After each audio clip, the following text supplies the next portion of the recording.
En la cocina silenciosa de la casa, el frío de la noche parecía colarse por las cortinas cerradas. La niña, con su vestido rosa manchado de lágrimas y la rodilla herida, se apoyaba contra la ventana, temblando entre el dolor y el miedo. Frente a ella, la mujer de rojo la señalaba con dureza, como si cada palabra fuera un golpe invisible. Y en ese instante, sin que nadie lo esperara, la puerta se abrió de golpe. El millonario apareció con un oso de peluche en sus brazos y un grito en la garganta que detuvo el tiempo. No eran solo reproches los que se escuchaban aquella noche. Era el despertar de una verdad que cambiaría para siempre el destino de todos en esa casa. Y antes de comenzar, permíteme desearte salud y paz. Dime, ¿desde qué país y a qué hora estás viendo esta historia? El reloj de la Catedral de Sevilla marcaba las 7 de la tarde cuando Alejandro Herrera atravesó la Plaza Nueva con paso firme. Vestía un traje impecable, su maletín de cuero colgado de la mano, y el gesto serio de quien lleva décadas acostumbrado a dirigir a otros más que a compartir con ellos. Para muchos, aquel empresario bodeguero era símbolo de éxito, fortuna, propiedades, respeto. Pero detrás de esa imagen, en su mirada había un vacío que ni los números ni los contratos lograban llenar. La mansión donde vivía, situada cerca del barrio de Santa Cruz, reflejaba lo mismo que él. Grande, elegante, pero fría. En las paredes colgaban cuadros de antepasados y relojes antiguos. Pero faltaba la risa de un hogar verdadero. Isabel Torres, su esposa desde hacía 5 años, lo esperaba en el salón, hojeando distraídamente una revista de moda. Tenía la belleza altiva de quien siempre está pendiente del qué dirán, y el aire distante de alguien más preocupado por las apariencias que por las personas. Lucía, la hija de Isabel de un matrimonio anterior, se encontraba en un rincón con su osito de peluche desgastado. La niña, de apenas 8 años, tenía el cabello castaño recogido en una trenza deshecha y unos ojos claros que brillaban con timidez. Su presencia parecía invisible en aquella casa donde el lujo no dejaba espacio para la ternura. Alejandro la veía como una responsabilidad ajena, una carga más de la que no había sabido escapar cuando aceptó casarse con Isabel. Apenas le dirigía palabra más allá de un saludo cordial o una pregunta rutinaria. Esa noche, la tensión flotaba en el aire. En Sevilla se respiraba primavera. Azahares en flor. Niños corriendo por la avenida de la Constitución. Cafés al aire libre con clientes, brindando por la feria que estaba a punto de comenzar. Pero dentro de la mansión, el ambiente era otro. Isabel le reprochaba a Alejandro su frialdad en público, mientras él respondía con frases cortas, cansado de discusiones que parecían no tener fin. Lucía, en silencio, se refugiaba en su muñeco de peluche, deseando que alguien la mirara de verdad. Alejandro subió a su despacho y al abrir un cajón olvidado, encontró una caja de madera que llevaba años cerrada. Dentro había fotografías antiguas y cartas amarillentas. Una de ellas mencionaba un brazalete con un colgante de plata. Un detalle insignificante para cualquiera, pero que hizo temblar sus manos. Recordó a la mujer a la que había amado en su juventud, aquella que desapareció de su vida sin dejar rastro. Durante un instante, el eco de esa memoria lo atravesó con fuerza. Cerró la caja con brusquedad, como si temiera despertar fantasmas dormidos. En el salón, Isabel reprendía a Lucía por un simple accidente. Había dejado caer una servilleta al suelo. Siempre tan torpe, murmuró con desprecio. Aprende a comportarte, que no quiero vergüenzas en la feria. La niña agachó la cabeza, enrojecida de vergüenza. Alejandro, desde el pasillo, escuchó las palabras. Por primera vez en mucho tiempo sintió una punzada distinta. No era fastidio, sino incomodidad. Se quedó observando la escena unos segundos, hasta que Isabel lo miró, y cambió de tono, adoptando una sonrisa forzada. ¿Ves?, dijo, acariciando el brazo de su marido. Solo intento educarla, pero los ojos de Lucía, húmedos, se clavaron en él como una súplica muda. Alejandro no dijo nada. Subió de nuevo al despacho, aunque el recuerdo de esos ojos claros lo persiguió hasta la madrugada. Se preguntó, sin querer admitirlo en voz alta, por qué aquella mirada le resultaba tan familiar. Al día siguiente, Lucía salió temprano rumbo a la escuela, caminando sola por las calles adoquinadas. Pasó por la confitería de doña Carmen, en la calle Sierpes, donde el escaparate rebosaba de dulces recién hechos. La niña se detuvo, atraída por el olor de los pestiños. Con timidez, pidió un vaso de agua. Carmen, conmovida, le ofreció también un pastelillo. Fue entonces cuando la mujer notó en la muñeca de la niña un brazalete con un colgante gastado. «¿De dónde has sacado esa joya, pequeña?», preguntó intrigada. Lucía bajó la mirada y susurró. «Era de mi mamá. Yo siempre lo llevo conmigo». En ese instante, la campana de la iglesia cercana sonó, y el padre Emilio García entró en la confitería. Saludó a Carmen con afecto, y luego miró a la niña. Cuando sus ojos se posaron en el brazalete, se quedó inmóvil, como si hubiera visto un fantasma del pasado, y con voz baja, cargada de sorpresa, murmuró: «Ese brazalete... yo lo vi en otra muñeca hace muchos años». La mañana siguiente la mansión amaneció en silencio, con las ventanas cerradas al bullicio de Sevilla. Isabel bajó las escaleras con paso firme, un vestido ajustado y el móvil en la mano. Apenas saludó a Lucía, que ya estaba en la cocina intentando preparar la mesa para el desayuno. La niña colocaba los platos con excesiva delicadeza, como si cada gesto fuera un examen. Cuando un tenedor cayó al suelo, Isabel lanzó una mirada gélida y soltó un suspiro de fastidio. Lucía recogió el cubierto en silencio, tragándose las lágrimas. Con el pretexto de ir al patio, la niña agarró su mochila donde siempre guardaba a su osito de peluche y salió casi de puntillas. El aire de primavera olía a azahar, y desde las calles cercanas llegaba la música alegre de guitarras y palmas. La feria de abril ya estaba en pleno auge. Se escuchaban casetas animadas, caballos engalanados trotaban por la avenida, y los farolillos comenzaban a iluminar la ciudad. Lucía respiró hondo. Entre la tristeza y la esperanza, sus pasos la llevaron hasta la calle Sierpes, donde se mezclaban turistas, vecinos y vendedores ambulantes. Allí, en una esquina llena de vida, estaba la confitería de doña Carmen Morales. El escaparate brillaba con dulces típicos, pestiños cubiertos de miel, torrijas espolvoreadas con azúcar y pequeñas cajas de yemas de San Leandro. Carmen, mujer de unos 60 años, con el cabello gris recogido en un moño y un delantal floreado, observó desde dentro a la niña que miraba con timidez. «Buenos días», Chiquilla la llamó con una voz suave. «Ven, que hoy la feria merece algo dulce». Lucía entró despacio, fascinada por el olor a canela y café. Con voz apenas audible pidió un vaso de agua. Carmen le sirvió el vaso, y, sonriendo, añadió un pastelillo. «Gratis, por ser feria». Una niña no puede celebrar con la boca vacía. Lucía bajó la mirada agradecida y buscó unas monedas en el bolsillo. Al hacerlo, cayó sobre la mesa un brazalete pequeño, con un colgante desgastado. Carmen lo notó de inmediato, frunciendo el ceño, con sorpresa. «¿Y esa joyita?». La niña acarició el brazalete como si fuera un tesoro. «Era de mi mamá, siempre lo guardo». En ese preciso instante se abrió la puerta y entró el padre Emilio García, párroco de Santa María la Blanca. Vestía sotana oscura y cargaba un maletín de libros. Saludó afectuosamente a Carmen, pero sus ojos pronto se posaron en la niña. Al ver el brazalete, se detuvo en seco. Su rostro cambió de expresión, como si un recuerdo lejano lo hubiera alcanzado de golpe. Se acercó despacio, casi temiendo equivocarse, y murmuró con voz ronca: «Ese brazalete...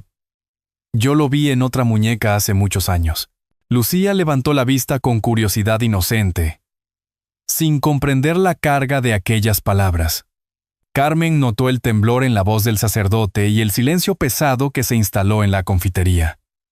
Afuera seguían resonando los sonidos alegres de la feria, pero dentro parecía haberse detenido el tiempo.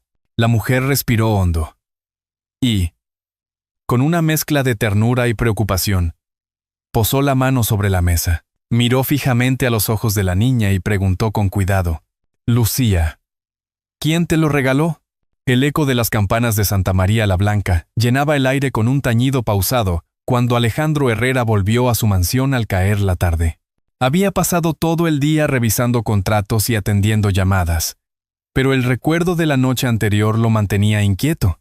En su escritorio quedaba aún abierta la carpeta de cuentas, aunque sus ojos no se concentraban en los números. Afuera, las calles de Sevilla se animaban con la feria. Caballos engalanados desfilaban por la avenida de la Constitución. Los niños corrían con globos de colores y las sevillanas sonaban en cada esquina. Sin embargo, dentro de la casa, el ambiente era opresivo. Alejandro entró en el salón y observó a Isabel Torres sentada con un vestido rojo ceñido, hojeando una revista de moda. Lucía permanecía en un rincón, con los pies colgando de la silla, abrazando su osito de peluche. La mujer lanzó una mirada fría a la niña, como quien señala una sombra molesta. Alejandro, sin saber por qué, sintió un nudo en el estómago. Aquella indiferencia lo hería más de lo que quería admitir. Horas más tarde, encerrado en su despacho, buscó distraerse entre los cajones. Entre documentos antiguos encontró una caja de madera con cartas amarillentas. Al abrirla, reconoció la caligrafía suave de una mujer que había amado en su juventud. Una de las cartas mencionaba un brazalete con un colgante grabado con iniciales que coincidían exactamente con las del objeto que él había visto en sueños más de una vez. Su respiración se aceleró. Era imposible que fuera casualidad. Mientras tanto, el padre Emilio García dudaba en su parroquia. La imagen del brazalete en la muñeca de la niña lo perseguía desde la confitería de Carmen. Recordaba bien a la mujer que lo había llevado décadas atrás, la misma que un día compartió su juventud con Alejandro. ¿Era posible que esa niña fuera fruto de aquella relación perdida? Caminó por las calles estrechas del barrio de Santa Cruz hasta llegar a la mansión, con la decisión de hablar con Alejandro aunque fuera arriesgado. Golpeó la puerta y fue recibido con cortesía. En el despacho, el sacerdote encontró a un Alejandro inquieto, con la carta en la mano. Tras un breve silencio, Emilio dijo con voz grave: «Alejandro, no ignores las señales. Hay verdades que, por más que las entierres, siempre regresan». El empresario levantó la vista, con los ojos húmedos. No estaba acostumbrado a mostrar vulnerabilidad, pero aquella frase lo atravesó. Guardó la carta en el bolsillo de su chaqueta y asintió en silencio. En ese instante, desde el salón se escuchó el sonido de una puerta golpeada con brusquedad. Isabel discutía con la empleada por un simple error con las flores del recibidor. Lucía, con el osito en brazos, miraba asustada desde el pasillo. Alejandro salió del despacho con paso firme. Su mirada se detuvo en la niña, que intentaba esconderse tras una columna. El corazón del hombre latía con fuerza. Recordó el brazalete descrito en la carta, el gesto de ternura que alguna vez conoció. Y un pensamiento se abrió camino. ¿Y si aquella niña era más que una responsabilidad? Avanzó hacia la mesa del comedor, donde había dejado una fotografía antigua guardada entre los papeles. La tomó con manos temblorosas. En la imagen aparecía una mujer joven con una sonrisa dulce, y en su muñeca brillaba el mismo brazalete. El parecido con la niña era innegable. Los ojos claros, la expresión vulnerable, incluso la forma de sonreír tímidamente. Expresión vulnerable. El expresión vulnerable. Lucía, que observaba desde el pasillo, vio cómo su padre apretaba la foto contra el pecho. Dio un paso adelante, con voz bajita, y preguntó: «Papá, ¿quién es esa mujer de la foto?». La Feria de Abril transformaba Sevilla en un océano de luces y música. En la Plaza de España, los farolillos colgaban de punta a punta. Las casetas rebosaban de sevillanas y risas, y los caballos relucían con sus crines trenzadas y flores rojas en las bridas. Los turistas sacaban fotos. Los vecinos se saludaban con un «buenas tardes», cargado de alegría, y las familias se reunían para compartir tapas de jamón ibérico, pescadito frito y vasos de manzanilla. Era la fiesta grande de la ciudad, la que cada primavera borraba las penas y vestía de esperanza a sus habitantes.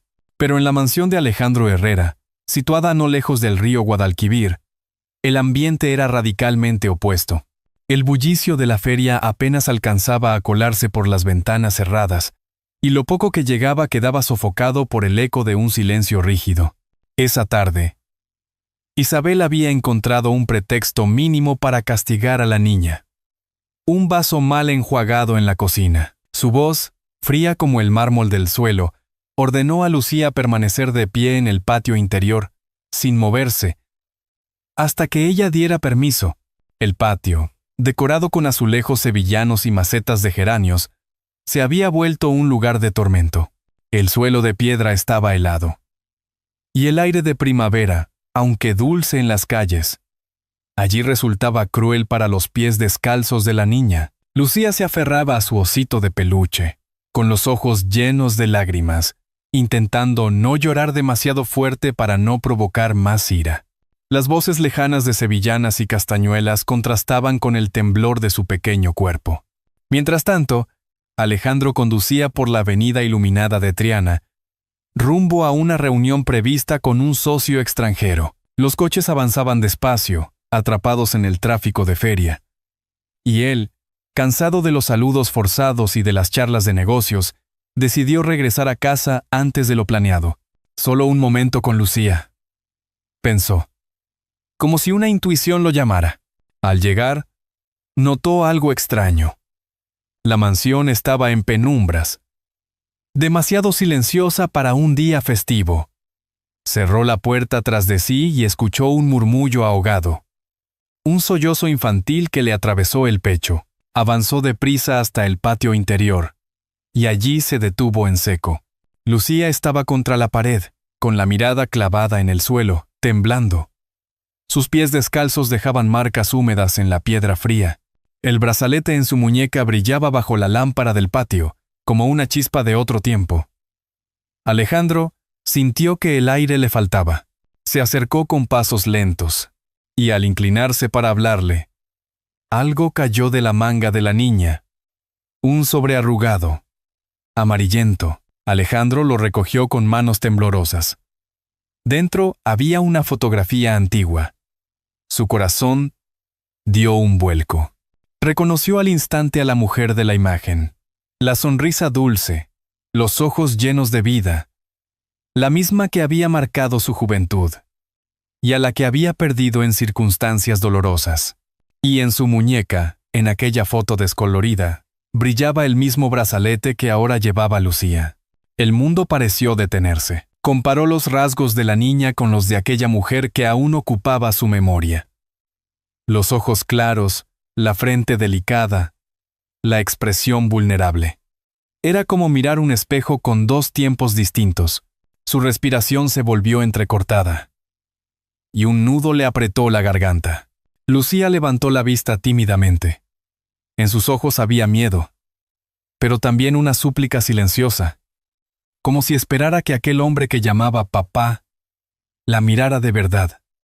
Por primera vez, Alejandro sintió cómo la coraza de empresario frío se resquebrajaba. En ese momento, Isabel apareció en la galería del segundo piso.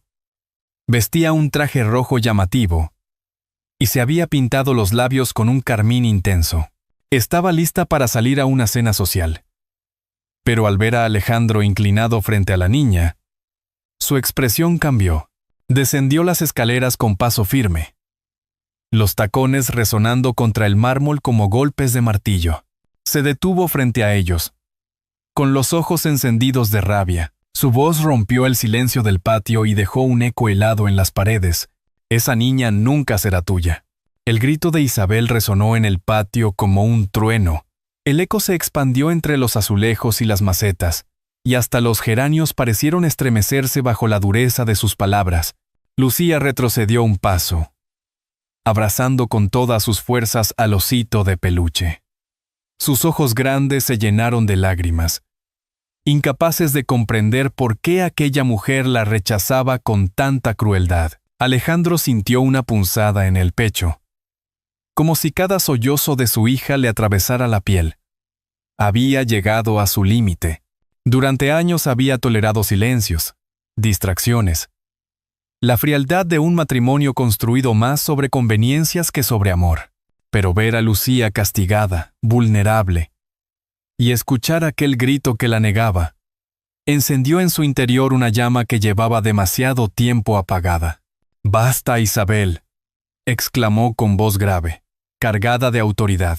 «No tienes derecho a tratarla así». La mujer, con el vestido rojo ajustado y los labios pintados de carmín intenso, lo miró con soberbia. Sus ojos brillaban de ira y orgullo herido. «¿Derecho?», repitió con ironía.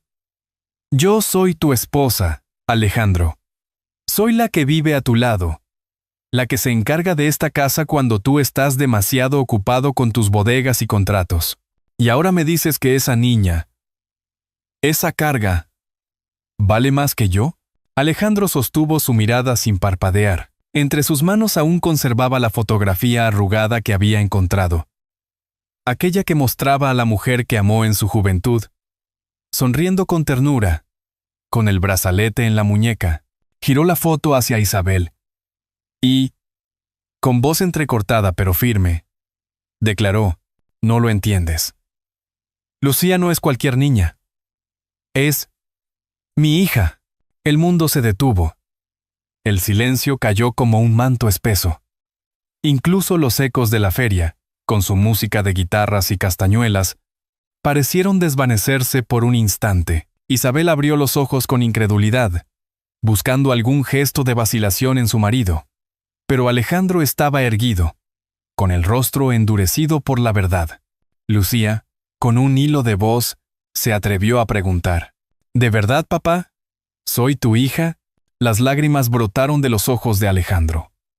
Se arrodilló frente a la niña, dejando que la foto cayera al suelo. Tomó sus pequeñas manos entre las suyas, ásperas por los años de trabajo y tensiones. «Sí, Lucía, eres mi hija. Lo he comprendido tarde, demasiado tarde, pero lo sé con certeza. Y te prometo que no volveré a fallarte». La niña lanzó un sollozo ahogado y se lanzó a sus brazos. El osito de peluche quedó atrapado entre ambos, como si también celebrara el reencuentro. Alejandro cerró los ojos, respirando profundamente el aroma del cabello de su hija, un aroma sencillo a jabón y primavera, que le resultó más real y valioso que todo el lujo de su vida. Isabel dio un paso atrás, como si hubiera recibido una bofetada. «¡No!», gritó. «Eso no puede ser cierto. ¡Es imposible!». Alejandro se levantó, aún con Lucía aferrada a su cuello. «Mira la foto, Isabel. Mira sus ojos, su sonrisa. Y este brazalete. Es el mismo que llevaba su madre. No puedes negarlo». La mujer apartó la vista, negando con la cabeza. «No», repitió. «Te estás engañando. No es más que una coincidencia». En ese instante, el padre Emilio, que había presenciado parte de la escena desde el umbral, avanzó despacio. Su voz resonó grave y clara. «Alejandro tiene razón. Ese brazalete perteneció a una mujer a la que conocimos en nuestra juventud. Yo la vi llevarlo. Y tú lo sabes. ¿Isabel?». Ella se giró furiosa hacia el sacerdote. «No te metas en lo que no te concierne». «Me concierne porque se trata de una niña inocente», respondió Emilio con calma, «y porque la verdad siempre acaba saliendo a la luz». Alejandro estrechó más a Lucía, como si temiera que Isabel intentara arrancarla de sus brazos. Su voz sonó entonces definitiva, como un martillo golpeando la mesa. «Nuestro matrimonio termina aquí, Isabel. No permitiré que sigas dañando a mi hija». Isabel soltó una carcajada amarga, cargada de veneno. «¿Termina? ¿Así de fácil? Yo soy tu esposa, Alejandro. ¿Estás arruinando tu vida social, tu reputación, por una niña? Por mi hija, corrigió él, sin pestañear. Prefiero perder todo lo demás antes que perderla a ella. Lucía lo miró con lágrimas brillando en los ojos, como si aquellas palabras fueran un bálsamo sanador. Isabel, con el rostro desencajado, murmuró entre dientes, «Te arrepentirás. Juro que te arrepentirás». Dio media vuelta y salió del patio, con los tacones resonando contra el mármol como golpes de despedida. El portazo retumbó en la mansión, pero Alejandro no se inmutó. Todo su ser estaba enfocado en la niña que temblaba entre sus brazos. Lucía, con voz apenas audible, preguntó, «¿Puedo llamarte papá?» Alejandro tragó saliva, sintiendo cómo un nudo se deshacía en su garganta. «Claro que sí, hija. Y ojalá me lo hubieras llamado mucho antes». La pequeña sonrió entre lágrimas. Y por primera vez en mucho tiempo, Alejandro sintió que la casa, antes fría y silenciosa, respiraba un poco de calor verdadero. Afuera, la feria seguía su curso con sus luces y canciones. Dentro, en aquel patio cargado de emociones, se estaba escribiendo una nueva historia. La mañana siguiente, la mansión amaneció distinta, aunque las paredes eran las mismas y el patio seguía adornado con macetas de geranios. Se percibía un aire nuevo, como si la confesión de Alejandro hubiera abierto las ventanas del alma de aquella casa. El silencio ya no era frío, sino tranquilo. Lucía despertó abrazada a su osito, con una sonrisa tímida, que pocas veces había mostrado. Alejandro, sentado en el comedor, la esperaba con una taza de chocolate caliente y una rebanada de pan con aceite y tomate. Costumbre sencilla de la tierra andaluza. Cuando la niña entró, aún despeinada, él se levantó para recibirla. «Buenos días», hija, dijo con voz suave. Y esas palabras llenaron el aire de un calor nuevo. Lucía lo miró incrédula. Pero al escuchar aquel «hija», corrió a abrazarlo. El chocolate se enfrió un poco en la mesa, pero a ninguno le importó. Alejandro acarició su cabello, prometiéndose a sí mismo no volver a dejarla sola en medio de la frialdad. Ese día decidió no ir a la oficina. Paseó con Lucía por el barrio de Triana, donde las calles estaban adornadas con farolillos de colores. Entraron en una caseta de feria, donde vecinos cantaban sevillanas y compartían tapas. Lucía, al principio tímida, probó un trozo de pescadito frito que le ofreció una señora mayor. Alejandro la observaba con ternura, sorprendido de la facilidad con la que los niños recuperan la sonrisa cuando se sienten seguros. Por la tarde, pasaron por la confitería de doña Carmen. La mujer, al verlos juntos, se emocionó.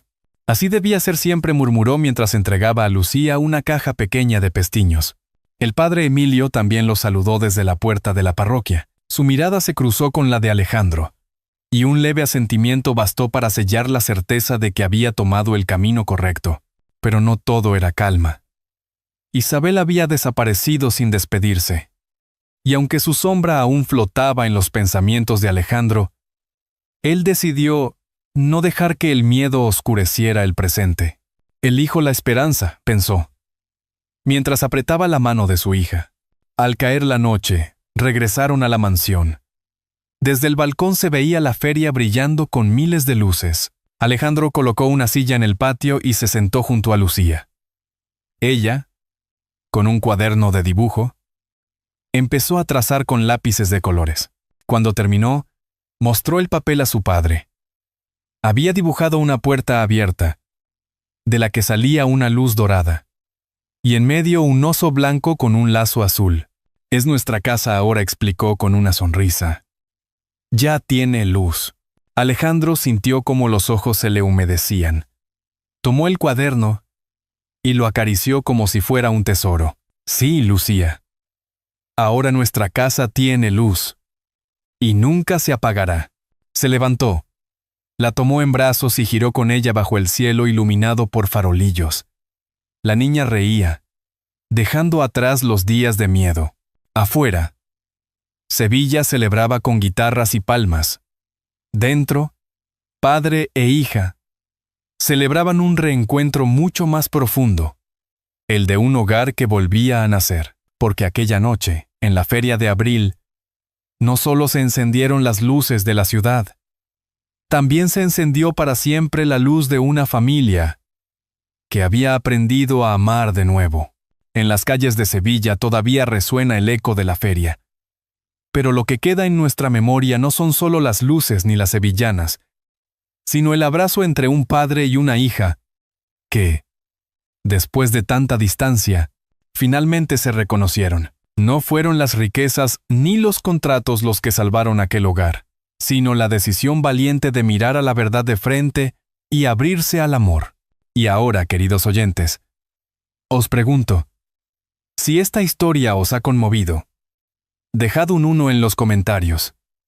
Si pensáis que aún puede mejorar, marcad un 0 y contadnos vuestra opinión. Lo que hemos presenciado no es solo un relato de ficción, sino un reflejo de lo que la vida tantas veces nos recuerda, que el dinero y el orgullo jamás pueden llenar el vacío de la soledad, y que la ternura de un niño puede derribar los muros más altos. El verdadero aprendizaje es claro: el amor sincero, la capacidad de reconocer errores y el deseo de reparar el pasado son fuerzas que cambian destinos. Todos merecemos una segunda oportunidad. Todos merecemos sentirnos parte de un hogar donde no falten abrazos ni palabras de aliento. Porque, como dice la sabiduría popular, una casa se construye con ladrillos, pero un hogar solo existe cuando hay corazones dispuestos a perdonar y amar. El mensaje que queda grabado es profundo. La bondad incondicional puede transformar el destino más sombrío. Cada ser humano, sin importar sus errores, tiene derecho a la redención. La vida nos enseña que la verdadera riqueza está en los lazos de sangre y también en los de elección, en esas personas que decidimos llamar familia. Y tal como una lámpara encendida junto a la ventana ilumina discretamente las calles oscuras, un gesto sencillo de ternura puede guiarnos en los momentos más inciertos de nuestra existencia. Queridos amigos, deteneos un instante y pensad en lo que habéis escuchado. Quizás también en vuestras vidas haya puertas que esperan ser abiertas, palabras que aún no habéis dicho, o abrazos que todavía no os habéis atrevido a dar. Si esta historia ha tocado vuestro corazón, compartidla con alguien cercano. A veces, un relato puede ser la chispa que despierte en otros el valor de reconciliarse y de volver a empezar. Y recordad, mientras haya amor verdadero, siempre habrá luz para iluminar nuestro camino.